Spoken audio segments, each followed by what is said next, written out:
अस्सलाम वालेकुम। नावल का नाम रूही रोहान, किस्त नंबर है 4। नावल शुरू करने से पहले गुजारिश है कि प्लीज़ मेरे चैनल को लाइक और सब्सक्राइब करें और अपनी राय ज़रूर दें। वालेकुम। तुम यहाँ क्या कर रहे हो रोहान? रूही को रोहान लॉन में नज़र आया, जो हाथ में फुटबॉल लिए खड़ा था। लॉन में बास्केटबॉल का होप भी लगा हुआ था। गालिबन वो बास्केटबॉल खेल रहा था। वालेकुम अस्सलाम, शुक्र है आप आ गईं। रूही को देखते ही रोहान की आंखें चमकने लगीं। क्यों, क्या हुआ? रूही उसके नज़दीक आई। आए, मेरे साथ खेलें। रोहान ने बॉल की तरफ इशारा करते हुए कहा। रोहान, मैं तुम्हें पढ़ाने आती हूँ, खेलने नहीं। अब ये बात समझ जाओ। रूही को थोड़ी उकताहट हुई। अच्छा, अपनी मर्ज़ी के वो बच्चों वाले गेम तो आप खेल लेती हैं, ये खेलना आता नहीं होगा इसलिए बहाना कर रही हैं। रोहान ने छेड़ने वाले अंदाज में कहा। जी नहीं, तुम्हारी इत्तला के लिए अर्ज़ है कि मैं अपने स्कूल, कॉलेज और यूनिवर्सिटी में बास्केटबॉल की बहुत अच्छी खिलाड़ी रह चुकी हूँ। रूही रोहान के सामने आकर खड़ी हुई। मुझे क्या पता कि आप अच्छी खिलाड़ी थी या अनाड़ी? मेरे साथ खेलेंगी तो मुझे पता चलेगा। रोहान ने कंधे उचकाकर जवाब दिया। रूही चंद लम्हे पुरसोच अंदाज में रोहान को देखती रही, तो रोहान ने चौंक कर उसे देखा। क्या हुआ, ऐसे क्या देख रही हैं? रोहान ने हैरान होकर पूछा। चलो फिर, एक संजीदा गेम होगा हम दोनों के बीच, रूही ने सोचते हुए कहा। संजीदा मतलब? रोहान ने नासमझी से पूछा। मतलब ये कि अगर मैं जीत गई तो तुम इस पूरे हफ्ते वो करोगे जो मैं कहूँगी, रूही ने शर्त रखी। रोहान दांतों तले लब दबाए मुस्कुराया। ओके, अगर आप जीत गईं, जो कि मुझे यकीन है ऐसा होगा नहीं, तो मुझे मंजूर है। लेकिन अगर मैं जीता फिर मुझे क्या मिलेगा? रूहान ने भवें उठाकर पूछा। जो तुम कहोगे वही होगा, वैसे होता भी वही है, रूही ने आखिरी जुमला धीमी आवाज़ में कहा। डील, मुझे ये शर्त मंजूर है, रूहान ने ऊंची आवाज़ में कहा। डील, रूही ने अपने हाथ की मुट्ठी बनाकर रूहान की तरफ की। रूहान ने मुस्कुराकर उसका बंद हाथ देखा। डील, अगर आप जीत गईं तो वही होगा जो आप कहेंगी, और अगर मैं जीता तो वो होगा जो मैं कहूँगा। रूहान ने भी हाथ की मुट्ठी बनाई और रूही की मुट्ठी के साथ टच की। रूही ने अपना दुपट्टा फैलाकर अच्छे से लपेटा और चप्पल उतार दी। आज उसका मकसद हर हाल में ये गेम जीतना था, ताकि वो शर्त के मुताबिक रूहान को पूरा हफ्ता पढ़ने पर मजबूर कर सके। आप चप्पल क्यों उतार रही हैं? आपके पाँव खराब हो जाएंगे, रूहान ने रूही के पाँव देखते हुए कहा। कोई बात नहीं, बस आज मुझे ये गेम जीतना है, रूही ने जज्बाती अंदाज में जवाब दिया। ठीक है, लेकिन अच्छा, आप मेरे शूज़ पहन लें, मैं दूसरे ले आता हूँ। रूहान को उसकी फ़िक्र हुई। अच्छा, तुम्हारे ये खुले शूज़ पहनकर खेलूं ताकि मैं गिर जाऊं और फिर तुम अपनी मर्ज़ी करो। रूही ने रूहान की नीयत पर शक किया। तौबा है, मैं तो आपकी फ़िक्र कर रहा हूँ। कितनी दूर की सोच ली आपने। अच्छा, मेरे शूज़ खुले हैं तो मत पहने, मैं मॉम के जॉगर्स ले आता हूँ, वो पहन लें, वरना इस तरह आपके पाँव पर चोट भी लग सकती है। रूहान अपनी बात मुकम्मल करते ही अंदर की तरफ भागा। रूही फुटबॉल हाथ में लिए थोड़ी प्रैक्टिस करने लगी। चंद लम्हों बाद रूहान अपनी मॉम के जॉगर्स हाथ में लिए वापस आया। ये लें, ये पहन लें। रूहान ने झुककर जॉगर्स रूही के सामने रखे। थैंक्स। रूही जॉगर्स पहनने लगी। वो उसे पूरे आ गए थे। अब दोनों एक दूसरे के आमने सामने आकर खड़े हुए। स्टार्ट करें आप? रूहान ने पुरुमीद और पुरएतमाद लहजे में कहा। रूही ने अपनी भवें उठाकर उसे देखा जैसे चैलेंज कर रही हो, और फिर खेल शुरू हो गया। रूही बॉल लिए हॉप की तरफ बढ़ने लगी। रूहान ने कमाल होशियारी से रूही को डॉज दिया और बॉल अपने हाथ में ले ली। रूही उसके पीछे भागने लगी। रूहान हुप के बहुत पास आ गया। रूही को कुछ समझ ना आया कि बॉल को नेट पे जाने से कैसे रोके। उसने पूरा जोर लगाकर रूहान को हल्का सा धक्का दिया। बॉल नेट में जाने के बजाय बाहर गिर गई। व्हाट? ये क्या था? इतनी बड़ी cheating, not fair. Rohan ball उठाता हुआ रूही के पास आकर बोला। हाँ, तो तुम इतनी तेज़ी दिखा रहे हो, अपना कद देखो और मेरा देखो, इस बात का थोड़ा मार्जिन तो दो मुझे, रूही ने बेबसी से कहा। रोहान रूही की निस्बतन कद में काफ़ी ऊंचा था, इसलिए रोहान को उसकी शक्ल देखकर हंसी आ गई। हा हा, इसमें कद का कोई कमाल नहीं होता, खेलना आना चाहिए। खैर, ये लें, एक और मौका देता हूँ, इस बार मैं जल्दी नहीं करूँगा। रोहान ने फुटबॉल उसकी तरफ उछाली। रूही ने वो बॉल कैच की और खेल फिर से शुरू हुआ। अब रूही काफ़ी तेज़ी से होप की तरफ जा रही थी और रोहान भी उसके पीछे था। रूही शॉट लेने के लिए तेज़ी से आगे बढ़ी। रोहान उससे फुटबॉल छीनने ही वाला था कि उसी लम्हे रूही की पोनी ढीली होकर नीचे गिर गई और उसके घने बाल खुल गए। रोहान ने ये काली घटा देखी तो अपनी जगह थम गया। रूही इस वक्त होप के पास पहुंच चुकी थी। रोहान होश में आता हुआ तेज़ी से उसके करीब आया। एक बार फिर उसने बॉल लेनी चाही, मगर अब रूही के बाल इतने पास थे कि रोहान को उनकी महक आने लगी। उसका बढ़ा हुआ हाथ हवा में ही रह गया। रूही के बाल हवा से लहराकर उसके अपने चेहरे को छूने लगे। रोहान को लगा जैसे वो अपने होश ही खो बैठा हो। रूही ने बॉल होप की तरफ उछाली, मगर बॉल अंदर ना जा सकी। रूही ने तेज़ी से दोबारा बॉल को संभाला और फिर से होप में डाला। इस बार बॉल नेट को छूकर वापस आ गई। रूही को डर था कि रोहान बॉल ना छीन ले। इसने बॉल को गिरने से पहले ही कैच किया और दोबारा उछाल दिया। इस बार बॉल नेट के अंदर से होकर नीचे आई। यस, मैंने स्कोर कर लिया, यस। रूही ताली बजाती हुई पलटी। रोहान, जो अब तक उसकी जुल्फ़ों की महक में खोया हुआ था, अचानक होश में आया। हाँ, कब? रोहान ने सर झटका। अरे, अभी किया है। रोहान देखो, अब मुकर मत जाना। कसम से मैंने अभी बास्केट की है। बस मैं जीत गई, रूही ने झुंझलाकर कहा। रोहान के तो होश ही ठिकाने पर नहीं आ रहे थे। उसने गर्दन झुकाकर हार तस्लीम की। अच्छा ठीक है, आप जीती, मैं हारा। अब बताएं क्या करना है मुझे? रोहान ने गहरा सांस लेकर अपने जज्बात संभाले। तुम बैग लेकर आओ और अपनी सारी किताबें भी, फिर बताती हूँ। रूही अपनी जीत की खुशी में इतनी गुम थी कि उसे अपने खुले बालों का अंदाज़ा ही नहीं हुआ। टीचर, रोहान ने उसे पुकारा। क्या हुआ? वो आपकी पोनी गिर गई थी, बाल बांध लें। रोहान ने उसकी पोनी उसकी तरफ बढ़ाई। ओह, मेरे बाल कब खुले? मुझे पता भी नहीं चला। रूही ने एक तरफ से बाल संभाले और दूसरे हाथ से रोहान से पोनी पकड़ ली। रोहान रूही अपनी बालों की पोनी बनाने लगी तो रोहान ने नज़रें चुरा ली। आप रूम में चलें, मैं बैग लेकर आता हूँ, रोहान संजीदगी से कहता हुआ अंदर की तरफ चला गया। रूही खुशी खुशी अपने जूते पहनते हुए रूम की तरफ चल दी। आखिरकार आज से रोहान पढ़ाई शुरू करने वाला था। रूही को ये सोचकर ही बहुत खुशी हो रही थी। वाह भाई बेगम, तुम्हें तो दाद देनी पड़ेगी। तुम रोहान से बास्केटबॉल जीत गई, मुझे यकीन नहीं आ रहा। रूही ने आज़र को अपने आज के दिन का अहवाल सुनाया तो रूही की जीत का सुनकर वो भी खुश हुआ। आज़र, यकीन तो मुझे भी नहीं आ रहा, लेकिन ऐसा हो गया। मुझे जीतने से ज़्यादा इस बात की खुशी है कि फाइनली 2 हफ्तों बाद रोहान ने मुझसे पढ़ा और इसका दिमाग बहुत अच्छा है। बहुत जल्दी उसने केमिस्ट्री और फिज़िक्स का टॉपिक समझ लिया। मैंने मिस शम्मा को भी बताया। वो तो बहुत खुश थी और हैरान भी थी कि रोहान ने चुपचाप पढ़ कैसे लिया। रूही आज़र के पास आई। फाइनली तुम इस टफ स्टूडेंट को भी पढ़ाई की तरफ ले ही आई, आज़र ने उसे दाद दी। बस देख लें आपकी बेगम कितनी टैलेंटेड है। रूही आज़र का बाजू थामकर उसके साथ लेट गई। ये तो है, आज़र ने उसके बालों पर बोसा दिया। आपका बाजू इतना गर्म क्यों है? क्या आपको बुखार है? रूही ने अपना हाथ इसके माथे पर रखा तो माथा भी गर्म था।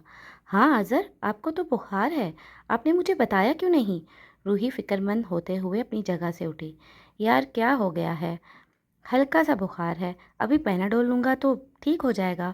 अब तुम इतनी इतनी से बातों पर परेशान मत हुआ करो, आज़र ने लापरवाही से कहा और साइड टेबल पर पड़ी दवा उठाई। आज़र, ये ठीक बात नहीं है। बस कल हम डॉक्टर के पास जा रहे हैं, रूही ने दो टोक अंदाज में कहा। मुझे नहीं जाना किसी डॉक्टर के पास, उकता गया हूँ मैं हॉस्पिटल से, आज़र ने साफ इनकार किया। क्या हो गया है आपको? डॉक्टर ने कहा भी था कि बुखार या कमर दर्द हो तो चेकअप में देर नहीं करनी। रूही को गुस्सा आने लगा। मैं ठीक हूँ रूही, थोड़ा बहुत दर्द और बुखार कोई इतनी बड़ी बात नहीं। तुम मेरी वजह से परेशान मत हो, मैं बिल्कुल ठीक हूँ, आज़र ने नरमी से उसे समझाना चाहा। मुझे परेशानी होती है आज़र, बस मैंने कह दिया, हम कल डॉक्टर के पास जाएंगे, रूही ने संजीदगी से कहा। आज़र खामोश हो गया। उसे हॉस्पिटल और दवाइयों से अब चिढ़ होने लगी थी। अब तो शायद उसे अपने वजूद से भी चिढ़ होने लगी थी। रोहान देखो, ये चैप्टर बहुत ज़रूरी है। मैं तुम्हें इसकी थ्योरी थोड़ी बहुत समझा देती हूँ, फिर हम उसके न्यूमेरिकल करेंगे, ओके? रूही ने किताब हाथ में थामी हुई थी और खिलाफ मामूल रोहान खामोशी से उसकी बात सुन रहा था। अच्छा, तुम्हारी मॉम बता रही थी कि केमिस्ट्री का कोई टेस्ट भी है, कब है? रूही ने पेन का ढक्कन खोलते हुए पूछा। मुझे क्या पता, रोहान ने लापरवाही से जवाब दिया। Rohan, be serious. तुमने कहा था इस हफ्ते तो मेरी हर बात मानोगे। रूही खफा हुई। मान तो रहा हूँ, देखें, आपने किताब खोली हुई है, फिर भी आपके सामने बैठा हूँ। अब जो बात मुझे मालूम ही नहीं वो आपको कैसे बताऊँ? रोहान ने रूही के हाथ से किताब ली और उसे देखने लगा। अच्छा, इतना पता है कि तुम्हारे एग्ज़ाम्स कब से हैं? रूही ने उसे देखते हुए पूछा। पता नहीं, लेकिन आई थिंक सेकेंड ईयर के एग्ज़ाम्स अप्रैल या मई में होते हैं। आप तो खुद कॉलेज में पढ़ाती हैं, आपको पता होगा। रोहान ने रूही की तरफ देखते हुए जवाब दिया। हाँ, ठीक कह रहे हो, कुछ दिनों तक फाइनल डेट शीट आ ही जाएगी। मुझे तुम्हारी फिक्र हो रही है, तुम तो फेल हो जाओगे, ज़रा सी भी तैयारी नहीं है तुम्हारी। रूही फिक्रमंद हुई। हो जाएगी, आप कहें तो एक रात में सारी तैयारी कर लूँगा, रोहान ने इतरा कर कहा। बस कर दो। तुम और पढ़ाई? अभी भी अगर मैं तुमसे जीत ना जाती तो तुम पढ़ाई की तरफ ना आते। रूही ने उसके हाथ से किताब ली। हाँ, जी नहीं, वो आप जीती नहीं थी, बल्कि मैं हार गया था। रोहान ने मायने खेज अंदाज में कहा। क्या मतलब? एक ही तो बात है, रूही ने नोटबुक पर लिखते हुए पूछा। एक बात नहीं है ना? रोहान ने दिलचस्पी से रूही का चेहरा देखा।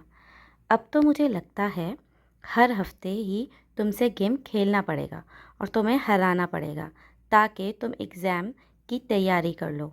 रूही ने एक नज़र रोहान पर डाली। शौक से खेलें, हर बार खुशी से हारूंगा, रोहान मुस्कुराता हुआ बोला। इतने अच्छे बच्चे हो तुम, रूही ने मशकूक नज़रों से उसे देखा। बच्चा तो नहीं हूँ, अलबत्ता अच्छा ज़रूर हूँ, रोहान ने जवाब दिया। अच्छा, अब मुझे बातों में मत उलझाओ, पढ़ाई शुरू करते हैं। रूही ने रूही ने किताब सामने रखी, नोटबुक अपनी गोद में रखी और चैप्टर का नाम लिखने लगी। रोहान ने सोफे की बैक से कमर टिकाई और फुर्सत से रूही को देखने लगा, जो अब नोटबुक पर कुछ लिखते हुए रोहान को पढ़ा रही थी। रोहान तो बहुत शार्प है, उसने एक ही दिन में 2 चैप्टर कर लिए। उसे पढ़ाकर तो मुझे इतनी खुशी हो रही है कि इससे पहले किसी को पढ़ाकर नहीं हुई, रूही ने खुशी से चहकते हुए कहा। आज़र बेड पर नीम दराज था। उसने मुस्कुराकर रूही को देखा। और आपको पता है, रूहान की मॉम तो इतनी खुश थी कि क्या बताऊं। कह रही थी कि आपने तो वो काम कर दिया जो किसी ने नहीं किया। खैर, शायद 1 माह तक उसके इम्तिहान शुरू हो जाएं। हाँ, याद आया, मिस शम्मा ने एक रिक्वेस्ट की थी कि रूहान को हफ्ते के रोज़ भी पढ़ा दूं। कह रही थी अब अगर वो किसी शर्त के बदले पढ़ ही रहा है तो उसका फ़ायदा उठा लें, और फिर इम्तिहान भी होने वाले हैं। लेकिन हफ्ते को तो हमें हॉस्पिटल जाना है, अब समझ नहीं आ रही। रूही आज़र के पास आकर बेड पर बैठी। कोई मसला नहीं है, हम अगले हफ्ते चले जाएंगे। आज़र तो वैसे भी हॉस्पिटल से भागता था। हरगिज़ नहीं, इस हफ्ते लाजमी जाना है। मैं सोच रही हूँ हम सुबह हॉस्पिटल चले जाते हैं, फिर शाम में उसकी तरफ चली जाऊँगी। आप बताएं, ये ठीक रहेगा? रूही ने पूछा। हाँ, ठीक है, जैसे तुम्हें ठीक लगे, आज़र ने सुस्ती से जवाब दिया। आज़र, क्या बात है, आजकल आप थके थके से क्यों लगते हैं? रूही ने परेशान होकर आज़र के माथे पर हाथ रखा। हाँ, क्या बात कर रही हो? मैं खुद से उठकर खड़ा तो हो नहीं सकता, सारा दिन बेड पर लेटा रहता हूँ, मैं क्यों थकूँगा? आज़र ने हंसते हुए अपने माथे पर रखा रूही का हाथ थामा। ऐसी बात नहीं है, दुनिया में सबसे मुश्किल काम यूं सारा दिन बेड पर लेटे रहना है। रूही उदासी से मुस्कुराई। ठीक कह रही हो, अपना वजूद बेकार सा लगता है। आज़र भी उदास हुआ। ऐसा मत कहें, आप जानते हैं ना आपका ये वजूद मेरे और फरी के लिए कितना अहम है। रूही ने दोनों हाथों से आज़र का हाथ मजबूती से थाम कर कहा। जानता हूँ, इसीलिए कोशिश कर रहा हूँ जीने की। आज़र ने उसे अपने करीब किया। मतलब कि अब मैं हफ्ते को भी पढ़ाई करूँ? वाह, क्या हो गया है मुझे? मैं रूहान ज़ैदी, जो मुश्किल से किताब की शक्ल देखता था, अब हफ्ते को भी पढ़ूं? रूहान अपनी आंखों को यूं झपकता हुआ बोला जैसे उसे यकीन ना आ रहा हो।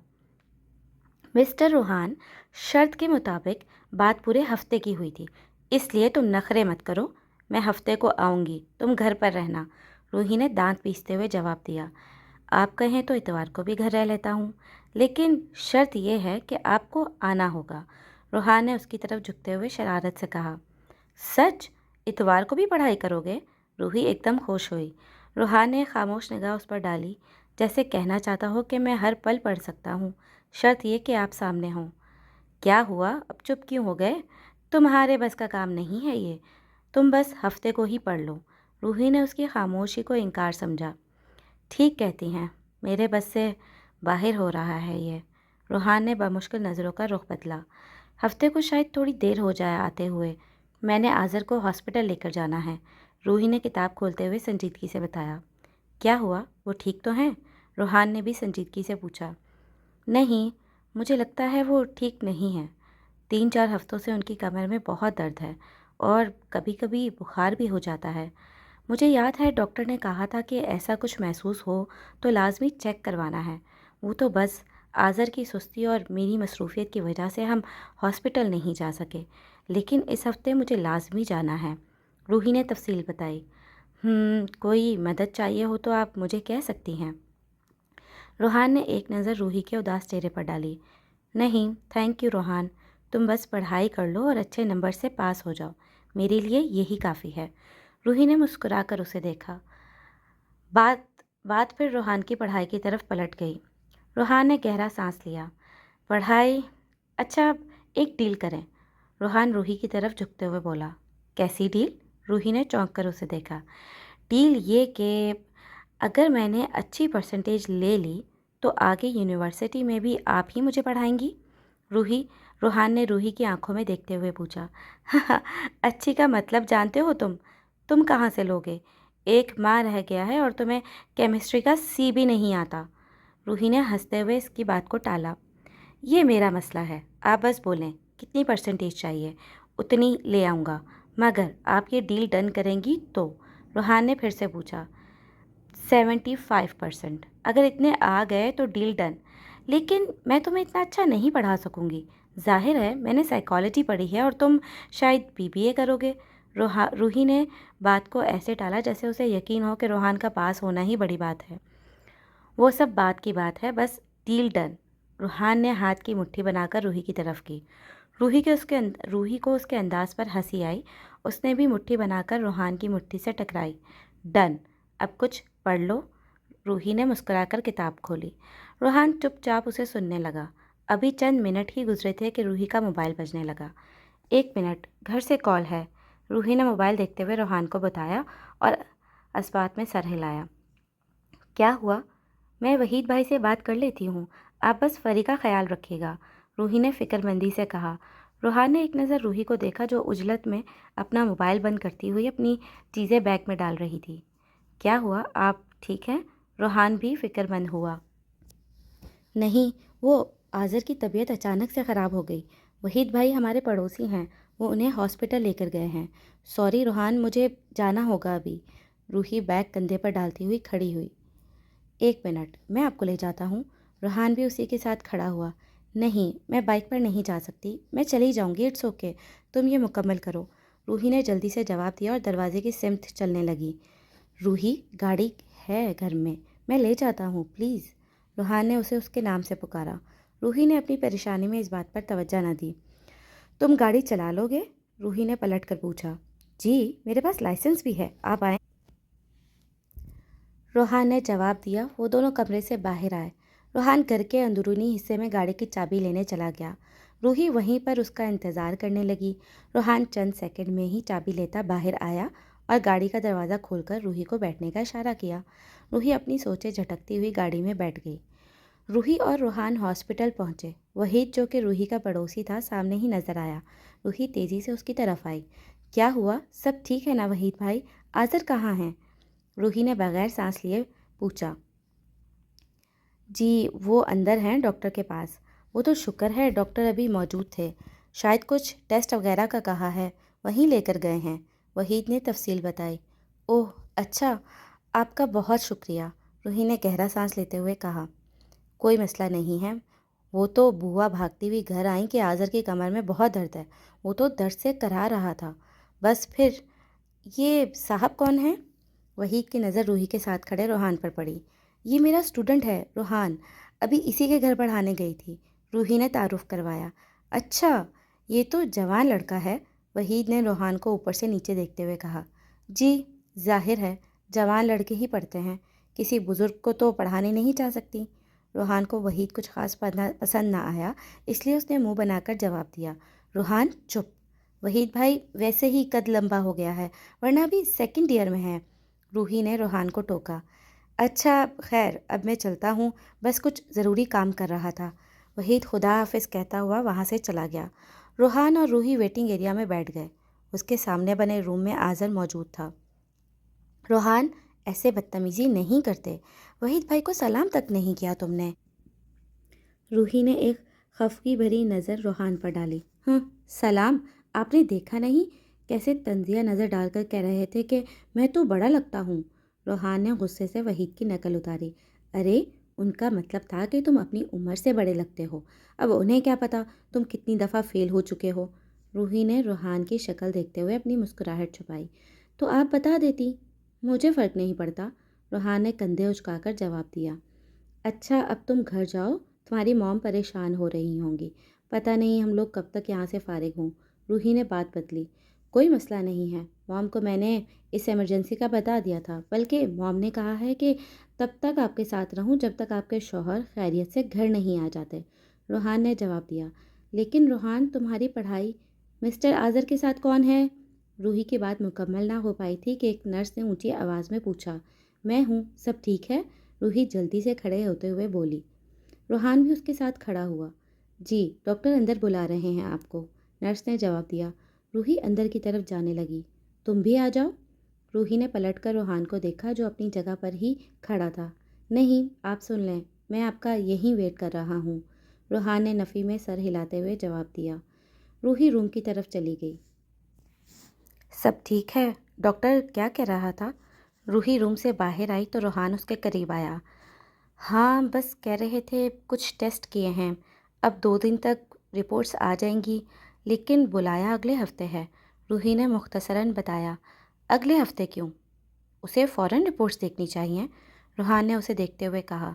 तुम ठीक कह रहे हो, लेकिन वो विज़िट पर इस्लामाबाद जा रहे हैं। रूही ने टेस्ट रूम की सिम चलते हुए बताया।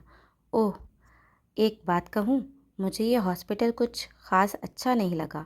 आपको कहीं और दिखाना चाहिए। रूहान ने मुखलिसाना मशवरा दिया। हॉस्पिटल अच्छा नहीं है, मगर डॉक्टर बहुत अच्छा है, बहुत फेवर भी करता है, और फिर हम इसी हॉस्पिटल को अफोर्ड कर सकते हैं। रूही ने संजीदगी से बताया। आप कहें तो मैं डैड से बात करूं, आज़र भाई के इलाज के लिए? रूहान नरमी से कहने लगा। नहीं, थैंक यू, डॉक्टर अच्छा है, मुझे तसल्ली है। रूही ने उसकी बात काट कर कहा। आज़र फारिग हो गए हैं, आओ उनसे मिल लो। रूही ने रोहान को देखा। वो दोनों दरवाज़ा बजाते हुए कमरे के अंदर गए। आज़र व्हीलचेयर पर बैठा रूही का ही इंतज़ार कर रहा था। अस्सलामुअलैकुम, अब कैसे हैं आज़र? रूही उसके पास आई और मुस्कुराकर पूछा। एकदम ठीक। तुम्हें बिला वजह परेशान कर दिया बुआ ने। तुम तो रोहान के घर। आज़र शर्मिंदगी से बोलने लगा। परेशान तो आपने किया, मगर शुक्र है आप हॉस्पिटल तो आ गए। खैर, ये है रोहान, और रोहान, ये है मेरे शौहर आज़र। रूही ने दोनों को देखते हुए आपस में तारुफ करवाया। अस्सलामुअलैकुम, मैं पहचान गया था, ये रोहान है। आज़र ने खुश दिली से अपना हाथ रोहान की तरफ बढ़ाया। वालेकुम अस्सलाम। जी, मैं रोहान जैदी। रोहान ने हाथ मिलाते हुए मुस्कुराकर कहा। The Rohan Zaidi, world best singer. Azar ने शरारत से मुस्कुराते हुए उसका हाथ दबाया। हाँ हाँ, बिल्कुल, आपको तो सब पता है। रोहान खुलकर हंसा। अरे वाह, बड़ा प्यारा हंसते हो तुम तो। हैंडसम है तुम्हारा शागिर्द। आज़र ने रूही को देखते हुए कहा। हाँ, ये तो मैं भी कहती हूँ। जब सिंगर बनेगा तब तो पाकिस्तान की लड़कियाँ इसकी फ़ैन हो जाएंगी। रूही ने हंसकर रोहान को देखा। अब बस करें आप लोग, अब इतना भी सुंदर नहीं हूँ मैं। रोहान ने एक फ़िल्म के डायलॉग को कॉपी करते हुए कहा। रूही और आज़र बेख्तियार हंस पड़े। चले आए आज़र भाई, आपको आपके घर ड्रॉप कर दूँ। रोहान ने आज़र की व्हीलचेयर थामनी चाही। तुम रहने तो रोहान, मैं ले जाती हूँ, मुझे आदत है। रूही ने रोहान को रोकना चाहा। कोई बात नहीं, आज मैं हूँ तो मैं ले जाता हूँ। आपको कोई एतराज़ तो नहीं आज़र भाईजान? रोहान ने झुककर आज़र को देखते हुए पूछा। रूही की तरह आज़र भी रोहान को अच्छा लगा था। आज़र ने नफ़ी में सर हिलाया। आज़र भाई जान। वैसे टीचर, ये आज़रबाईजान कुछ सुना सुना नहीं लगता? रूहान व्हीलचेयर चलाते हुए बोला। रूही आज़र का हाथ थामे हुए थी। तुमने अगर कुछ ठीक से पढ़ लिया होता तो पता होता कि आज़रबाईजान एक मुल्क का नाम है। रूही ने घूर कर उसे देखते हुए जवाब दिया। ओह, आई सी, आज़रबाईजान। अब तो बहुत लोग वहाँ घूमने जाते हैं। रूहान को अपनी बात बात सुनकर हंसी आई। हाँ, वैसे नई बात बताई है तुमने। मेरा नाम किसी मुल्क का नाम भी बन सकता है। आज़र भी हंसते हुए बोला। वो तीनों बातें करते हुए हॉस्पिटल से बाहर जाने लगे। कहानी अभी जारी है।